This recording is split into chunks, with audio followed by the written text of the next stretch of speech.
to the Inspire Wealth podcast with Prof M, where we dive into the world of real estate investing and wealth building strategies. I'm your host, Mallory Meehan. I'm a real estate professor, attorney, and seasoned investor here to guide you through the ins and outs of creating wealth through real estate. If you're looking to take your real estate knowledge to the next level, don't forget to subscribe to stay up to date with our latest episodes and offerings. Welcome to another episode of Inspire Wealth. I am your host, Prof M, aka Mallory Meehan, and today I'm joined by Brandon Cobb. Brandon, welcome to the show. Hey, thanks for having me. It's good to be here. Great. Well, Brandon, I always start off by having our guests introduce themselves. And so tell us a little bit about your background and your journey, and then we'll kind of dive into some of the interesting things that you have going on. So medical device sales rep turn land developer. If you'd told me 8 years ago we'd be inventing new housing communities, I'd have looked at you like you had 8 heads. So you never know where life's going to take you. But I never really had a passion to get into real estate, believe it or not. In fact, when I was in medical sales, I was the guy doing your shoulders and knees. So rubbing shoulders every single day with orthopedic surgeons, Yep. young guy, mid 20s, when you're young in your 20s and you get your first career, all you want to do is make your parents proud and save your money and start investing for retirement. I'm on this 30-year journey. And that was me. I had no desire to go and do anything else. Medical device sales was my dream job, getting to rub shoulders with surgeons every single day. My products were helping patients. So I was like, what? Not the love. And then one Saturday, no, it was Friday, closing time, about to go out for the weekend. My boss says, hey, come over to Starbucks. And so I went over to Starbucks and I had a really good day. And before I could tell him about my day and how awesome it was, he fires me. And that was that. Just like that, my cozy corporate career in medical sales was over. And I remember feeling shocked. I was like, the heck did I do wrong? Like, I love what I do. I get to just all I did was breathe and eat that job every single day. Um, so after the shock wore off, I was like, okay, I guess nobody's gonna look out for my financial well-being but me. Mhm. And that was a pretty hard thing to understand. You can be as loyal as you want to a company, you can climb the corporate ladder, put all the blood, sweat, and tears in. At the end of the day, you're still a number and they have to do what's best for them. And for whatever reason, that day it was, letting me go was the best thing to go. So I gave myself a 6-month ultimatum to try to, make some money. I started a course on how to break into medical device sales. That failed. I started an online blog because I was in the motivational stuff. That failed. And, I thought, hey, look, I really like Tony Robbins stuff. I'm going to be the next big life coach. Well, it turns out, and Mallory, you're going to be surprised to learn this. Not many people want to take life coaching advice from a 27-year-old. So that business failed. And then I discovered real estate. And believe it or not, I beat my 6-month ultimatum to just go back and get a job. I said, hey, if I don't make any money in 6 months, I'll just go hop back and get another job. But I beat it by about 8 days. I sold all my retirement accounts to buy a house that I flipped, ended up making about $30,000 on that, took all the money, dumped it back into the business into the form of marketing. And if you've ever seen the movie Batman, where the Joker slides down the big pile of money, turns around, throws gasoline on it and blows it up. That's what I did with those marketing dollars. I was just pouring fuel on the fire. And that led to a few more deals. And I just kept reinvesting profits from the deals in marketing and my team and coaching masterminds until you can fast forward now. I did over 187 transactions, learned a lot, failed a lot, lost money on a lot of deals. But now I use land development as a tool to basically engineer the life that I want with my family and my friends. And it's given me some phenomenal freedoms that I would have never dreamed 8 years ago. And I tell you this because I don't want other people listening to this to go down the corporate road, put all their eggs in one basket, a 401k, you teach all this kind of stuff, and just find out that they spent 20 or 30 years on a path that wasn't right, that was what society told them that they should do so that they did it, or that's what their parents did, right? Start doing the things today to look out for your own financial freedom. Build your own financial journey. Don't let other people do it for you. Couldn't have said it better myself. I love that message. It's awesome. Okay, so Brandon, I want to dive a little bit deeper. So, the day that you were let go of your medical device sale until the time you decided to get into real estate, what kind of like mindset were you in and what needed to change in order for you to really figure out that maybe real estate was going to be, the thing that you would be successful at? The first is I wasn't stressed. I'd done a really good job of living below my means. My rent was less than a tenth of what I made. So I was pretty good there. I'd done a really good job of following in my parents' footsteps, like save money, live below your means. You don't need all this kind of stuff. I mean, I was scared to buy 99-cent iPhone apps when they first out. In fact, I didn't for the first 6, 7 years. That's how hardcore my parents were about, save your money, don't spend it. It was looked down upon, but I was missing something. When you are in your dream job, you've worked for years to get into, and that's taken away from you. Anybody else that's gone through that knows you're not just losing a job, you're losing your sense of identity. My identity was wrapped up with being a medical device sales rep. And so when that went away, I was having a little bit of an identity crisis, and it hurt a little bit more than normal because my boss was the first one that allowed me to get into the industry. I'd been working really hard to try to break in, and he's the one that gave me that shot. So he was kind of like a second father figure to me. He was like a mentor. I respected this guy's opinion like unbelievably. Like he say jump, I say how high. And hear him have to fire me and let me go. I mean, that hurt a lot. So there was definitely an identity crisis there. I learned a lot about sleep, believe it or not. I was getting up 5, 4, 5, 6 a.m. in the morning, going to the gym, working out, posting, my 4 a.m. workouts on Instagram to impress everybody. And all of a sudden, I could not wake up for 8 a.m. every single morning because I didn't have anything to wake up to. There was no motivation. There was nothing that I was working towards. That taught me a pretty big lesson about sleep. you know, Getting up in the morning has a lot more to do about what you're trying to build, what you are going for, than it is the actual number of hours you need to sleep. Because I remember, when I was, first starting my business and had some traction, man, 5, 6 hours, I was good to go. Like I was ready to do rock and roll. So I really struggled with that early on. And I was just soul searching. I was trying to figure out what my next thing was going to be. What is this next identity that I'm going to latch onto? So it was a little bit of a soul searching process there. Okay. I like that. I think that, a lot of what I'm taking from your story, and I think this is really relatable to a lot of people, is that your mindset is one of the most crucial things in it's one of those roadblocks too that kind of keeps you where you are. And unless you can get out of that mindset, it's going to be hard to move to the next level. Yeah, mindset's very, very important in all kinds of life. And I'll tell you, one of the keys to building the right mindset, and I didn't have this at the time. There's a really good book called Simon Sinek called Start with Why. And if you have a strong enough why, that's going to help get you through the tough times. And that's why a lot of people make it and others don't. Young guy, 26, 27 years old, I didn't really have a why. And that's why I was really struggling to get up in the morning.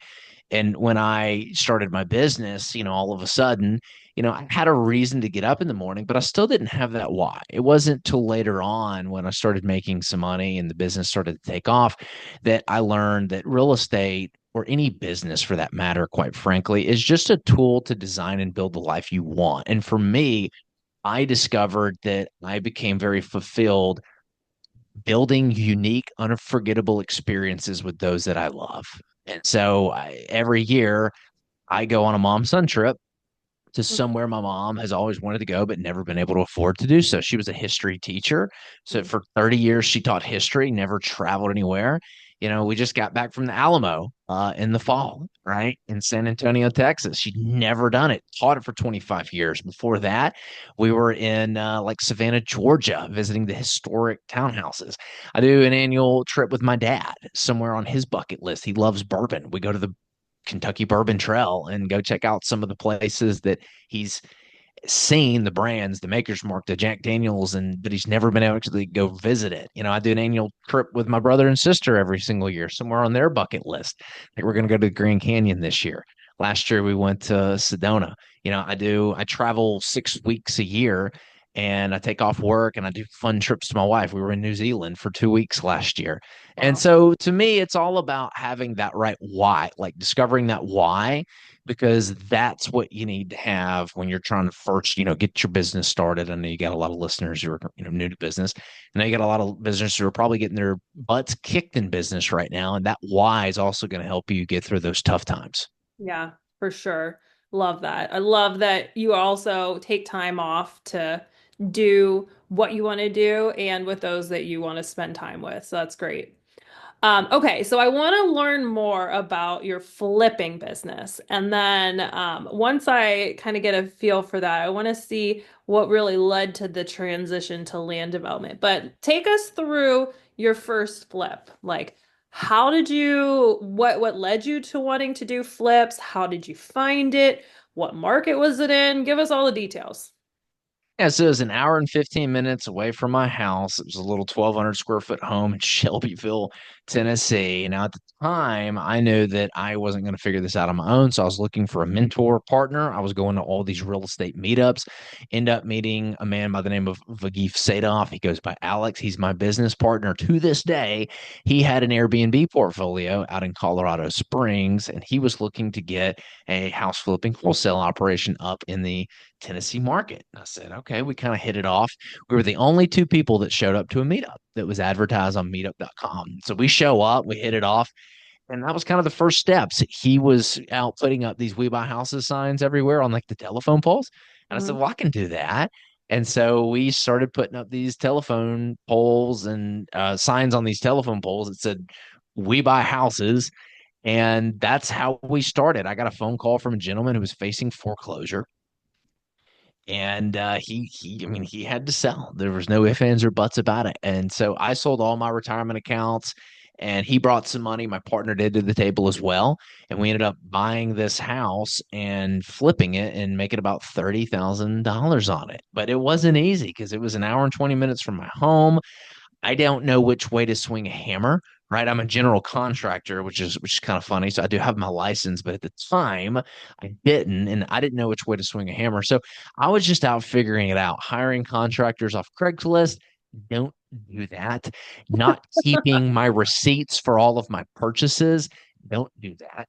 Did not have my keeping systems really set up. Don't do that. And I was just figuring it out. I was going 100 miles an hour saying, hey, look, I'm just going to jump full into this and see what happens. Yeah. Okay. So your first flip, how long did it take you to flip it? And then how long did it take you to sell? About 6 weeks and 6 weeks. So total turnaround time about 3.5 months. All right, that's not a bad return for $30,000. So, I think most people would find that to be attractive. So once you did your first, tell me about your second. Yeah. So as you know already, I took that money, we dumped it in the marketing. And that marketing produced three more deals. One was a house that we didn't flip at all. We just wholesaled it. So we put it under contract for $74,000. We ended up selling it for $101,000. So Jeez. that was a pretty good little deal there. We had to take it through probate though. So it was funny. The guy, it didn't have clean title. His mom's brother had passed away and left her the home. So we had to go find them an attorney and go hunt down the will. We found the will. There's a little bit of a scavenger hunt, but he had everything you needed. We cleared the probate. We transferred the property into her name. They sold it to us. So there's a lot of legwork that we did on that first deal. But that $25,000 we made, that really helped kind of catapult things. Another was a flip that we ended up doing in Antioch, Tennessee, not too far from the one that we did originally, about 30-minute drive. And we ended up flipping that house, making I think $44,000 on that one. And then the third deal, I believe, was one that we were working, and it ended up being a new build. We bought it, found out there was termite damage all over the joists. Imagine ripping out the walls of a house because we knew that there was termite damage in the floor joists.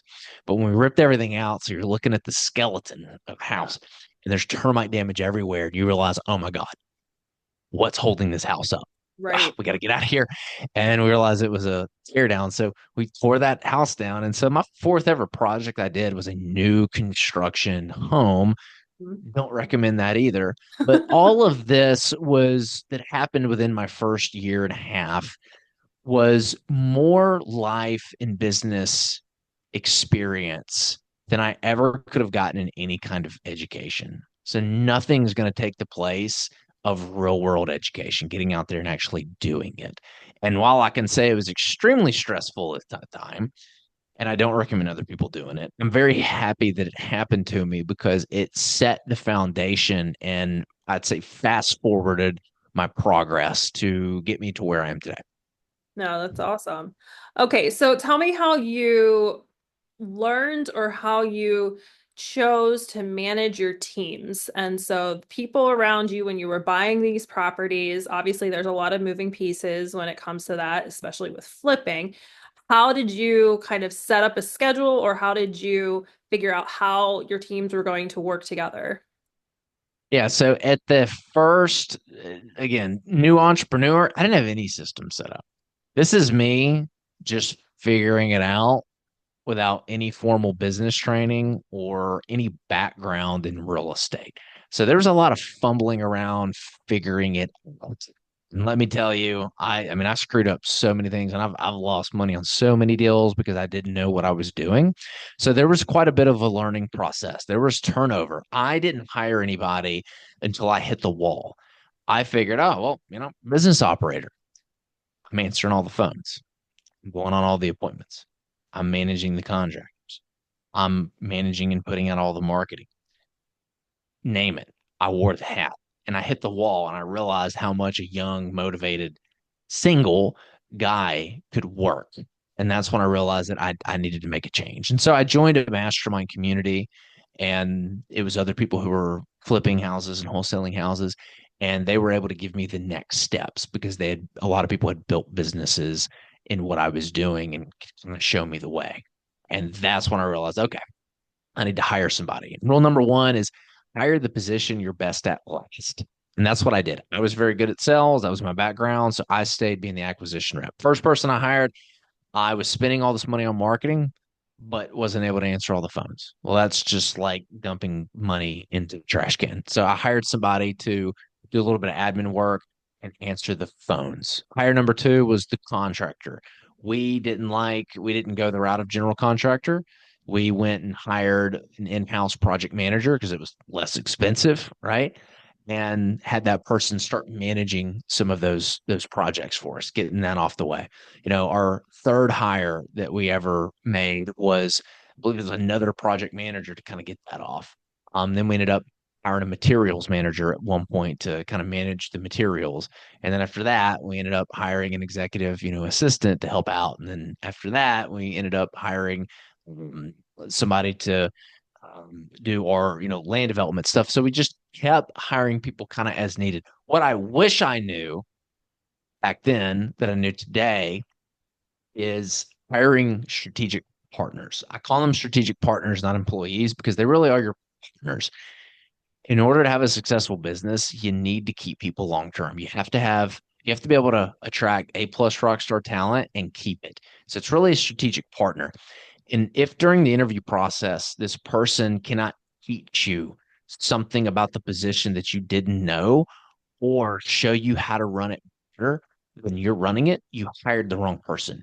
You need people coming in your business to make it better, not people that you have to teach how to do stuff, which leads me to my next big framework, which is I was hiring bottom up. Now we hire top down.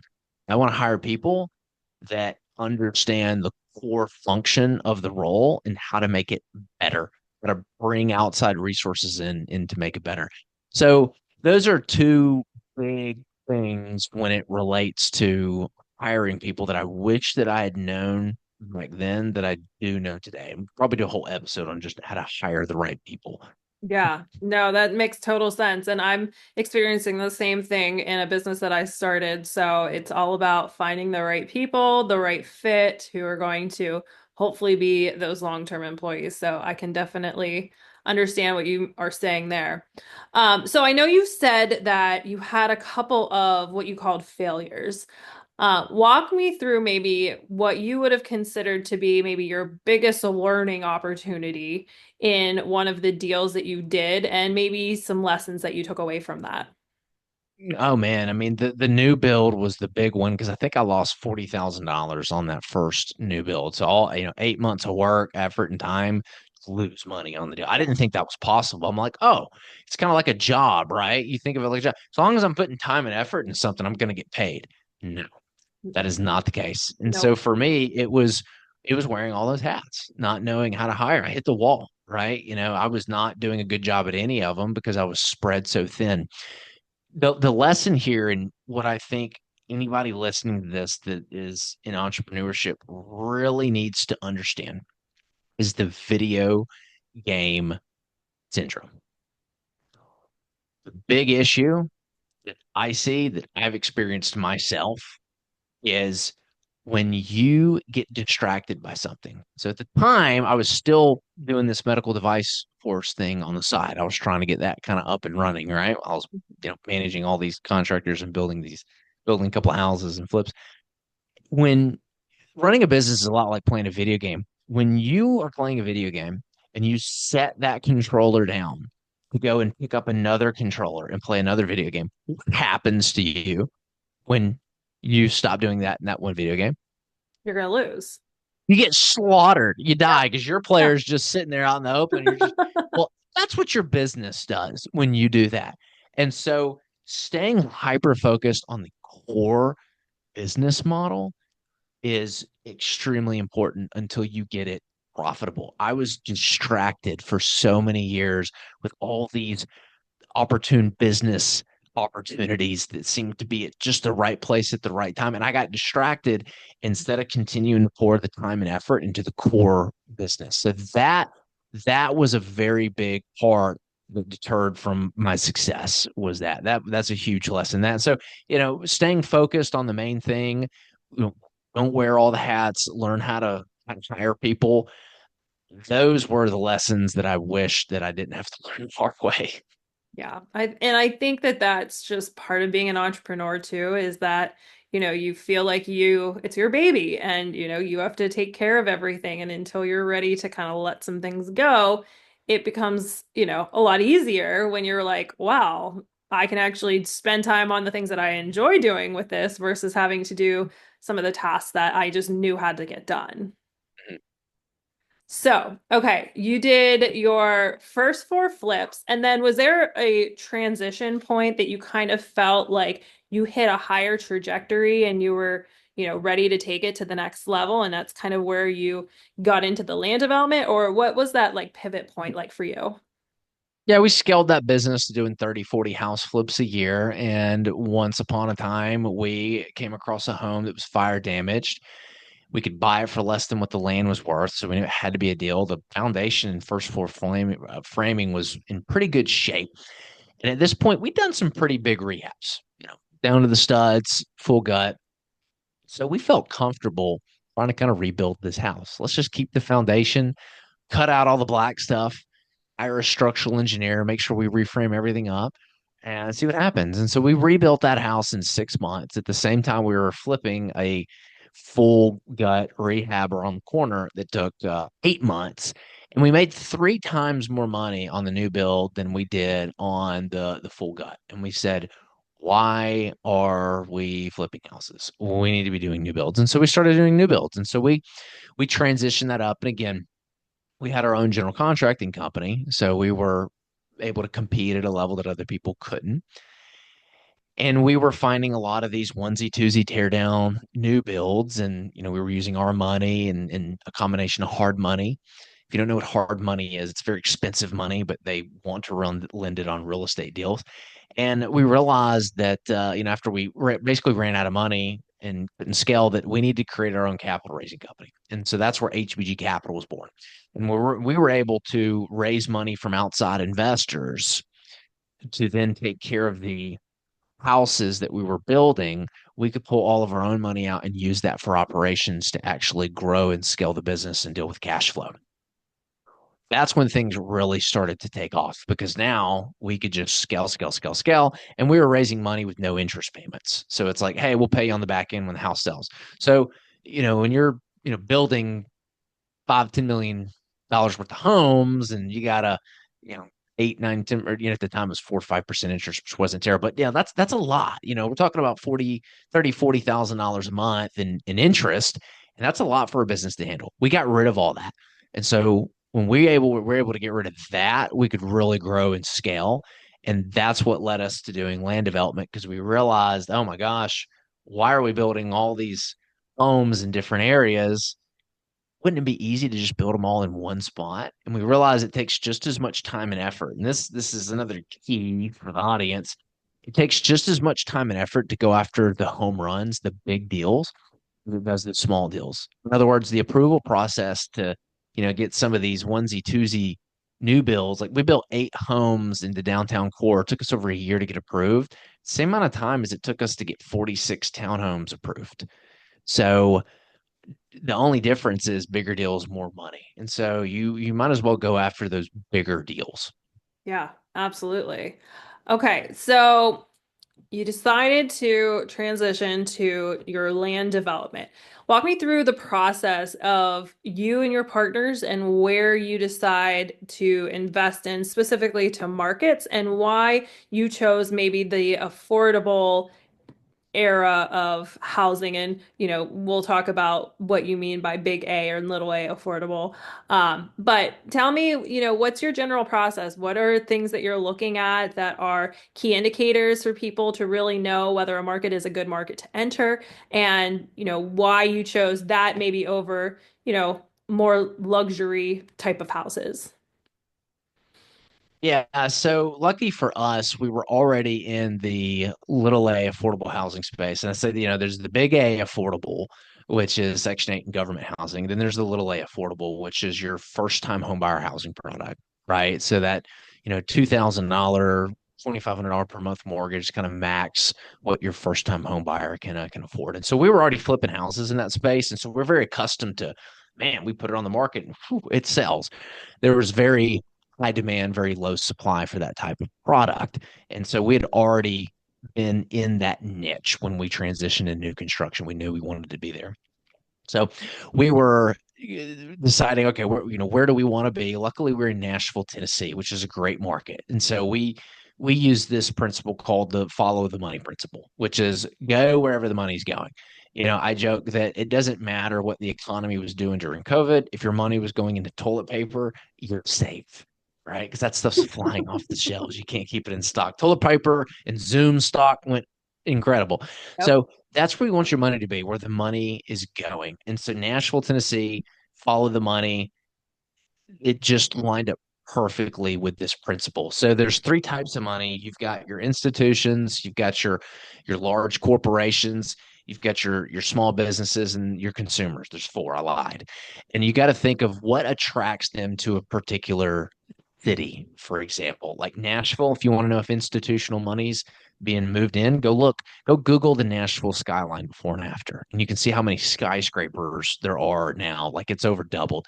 If you want to see if there's large corporations moving, go grab a copy of the local, business journal there and see how many people or how many large organizations are moving. Nashville's got a new Amazon 5,000 person Amazon building that got built. Oracle set up, Alliance Bernstein. There's some huge corporations here.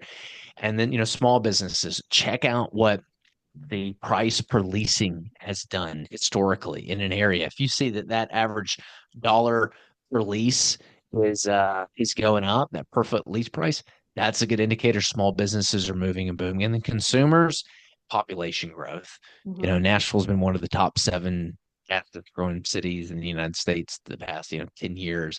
So you want to be somewhere where there's people moving and going. So that's what I would pay attention to if I was starting all over again. Luckily, we were kind of in it before we had invented our framework, but we realized, like, this is what is really working. So that's how we knew where we wanted to be and how we knew that we were already in the right areas specifically.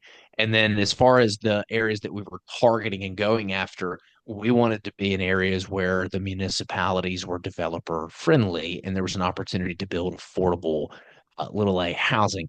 And again, why not luxury? Just simple supply and demand. I mean, we saw in the news that there was an affordable housing crisis.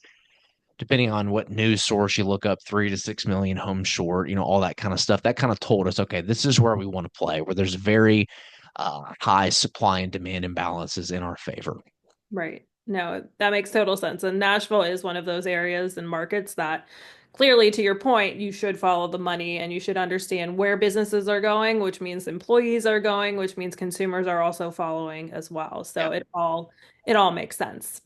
So I want to talk a little bit about your capital raising company. So you decided to, kind of have everything in-house. You have a general contractor business, you're now a developer, and now you have a fund. So tell me about your capital raising and how you go about doing that and some things that maybe our listeners can take away if they're looking to potentially raise private capital for their projects.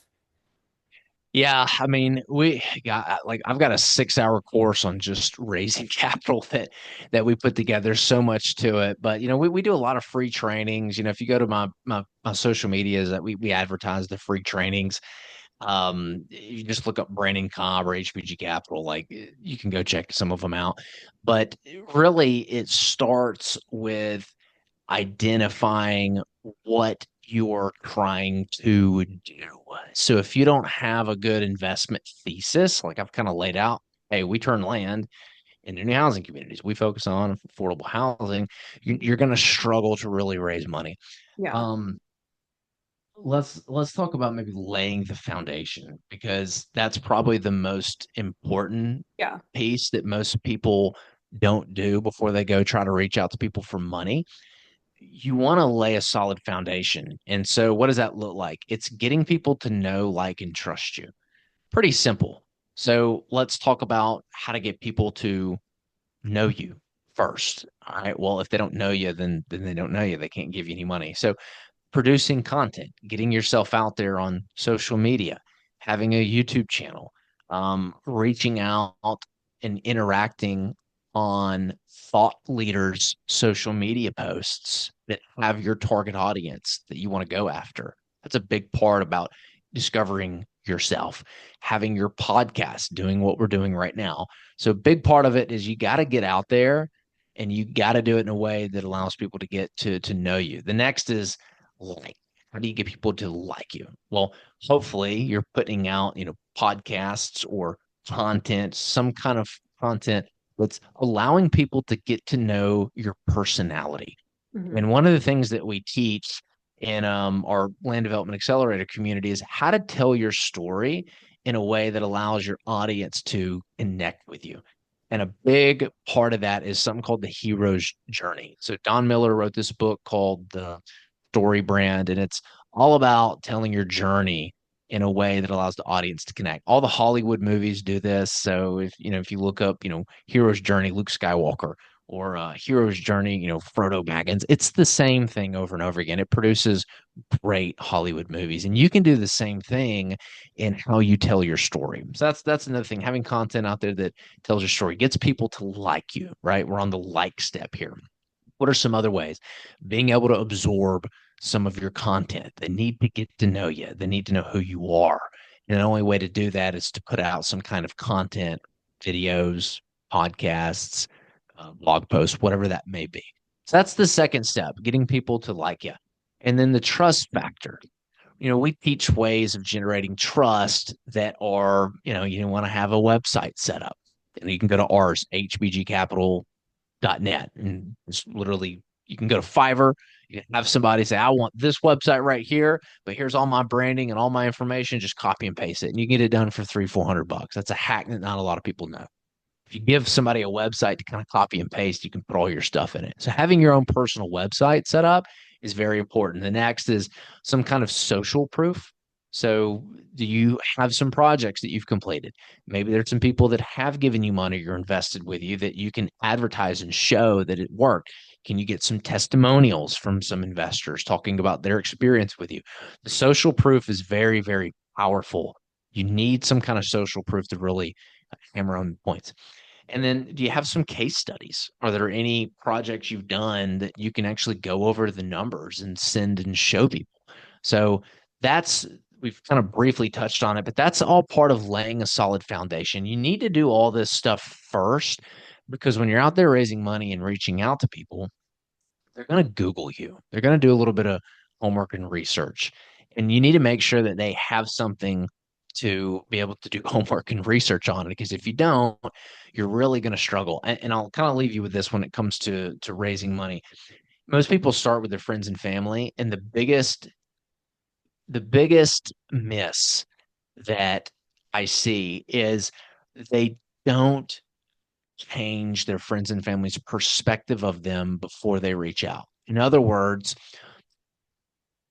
had I just reached out as Brandon, the medical device sales guy, that's who I am in their head. I'm Brandon, the medical device sales. Why would I give him money? I Mhm. had to shift people's perspective before I reached out to them. And I'm Brandon, the real estate guy. I'm Brandon, the fund man. Look at my projects. Look at everything that I'm doing. And Right. that is what allowed me to have success. And so a lot of people don't shift that perspective before they go and start raising money from people. And so it's very important that you do that. No, that's very well said. And I think, understanding your own story and being able to tell your story and being able to, you know, tell different people who you might not know very well, exactly what they're in for when they're dealing with, lending their money to you. I think that's really vital, very important.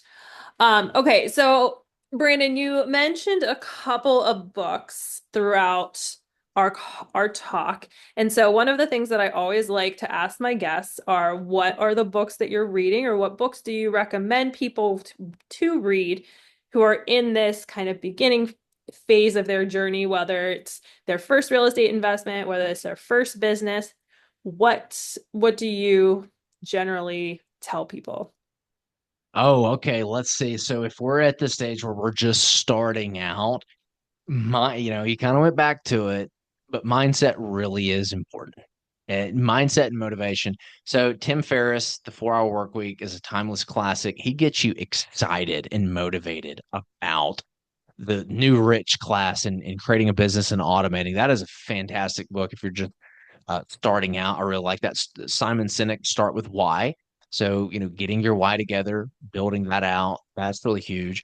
I highly recommend Who Not How, just because I wish I had read that book when I was first starting out. I could have probably saved myself a couple of years of frustration there. That's a really good one when you're first starting out. Um, you know, Think and Grow Rich by Napoleon Hill, again, because it's a mindset book. That one is, I read that one years before starting my business, but that's what helped kind of start this entrepreneur itch. I really like Napoleon Hill's Think and Grow Rich. That book taught me that I'm not a victim and I can create my own reality in my own life. And then How to Win Friends and Influence People, because you're not going to need to know how to sell and interact with people. Those are some really good starters. And then, man, there's one more, and if I can think of it, I'll let you know it. It's Mike. It's a gentleman named Michael. It's eluding me, but it's about working on the difference between working on your business versus working inside your business. Yeah. I know which book you're referring to, and I can't think of the name either. So we're both at a loss. Okay, Brandon, this has been awesome. I really appreciate your story. I really love what you guys are doing. So anybody who's looking to get connected with you or reach out, what's the best way for them to do that? Yeah, I mean, we work with a variety of people. If you're a business owner and you're looking to replace your business income with income from real estate that's hand off, there's no headache. If you're trying to build a legacy, make an impact and retire, we've got a free ebook on our website, www.hbgcapital.net. It's pronounced Harry Bob Gary Capital.net. And it's 100 questions business owners ask for investing. I wrote that book because I got a call one day from one of our investors who had a buddy who lost all of his money in a real estate investment somebody had lent money to, and he was asking for advice. And on that phone call with his friend, it became very evident that the reason that he lost all of his money was because he was very green. He did not know how to vet the sponsor, he did not know how to vet the deal. And because of that, he lost 100% of his investment. And I remember walking away from that going, man, if I could just prevent this conversation from happening to one other person, it would be worth it. And questions unlock the answers that we need to Mhm. make better decisions. If he had known what questions to ask, I'm confident that he would have realized this is not a good investment. I shouldn't be doing this. So I wrote that book, 100 Questions Business Owners Ask Before Investing. You can grab it on our website, hbgcapital.net. We've also got a podcast, Recession Resistant Real Estate Radio, where we talk kind of similar stuff, entrepreneurship, investing, growing businesses. So people can check us out there. And then, if you're somebody who wants to learn how to do land development, if you like the idea of being able to turn land into new housing communities, we've got a ton of free information about our land accelerator community on learnlanddevelopment.com. Awesome. All right, Brandon. Well, that wraps up another episode. Thank you again for being on the show. And to our audience, we'll see you next time. I am Prof M out. And for those who want a more hands-on learning experience, check out our online courses at inspirewealtheducation.com. Whether you're just starting out or looking to expand your investment portfolio, I've created step-by-step guides and resources to help you achieve your financial goals. So hit that subscribe button and let's start building your wealth one episode at a time.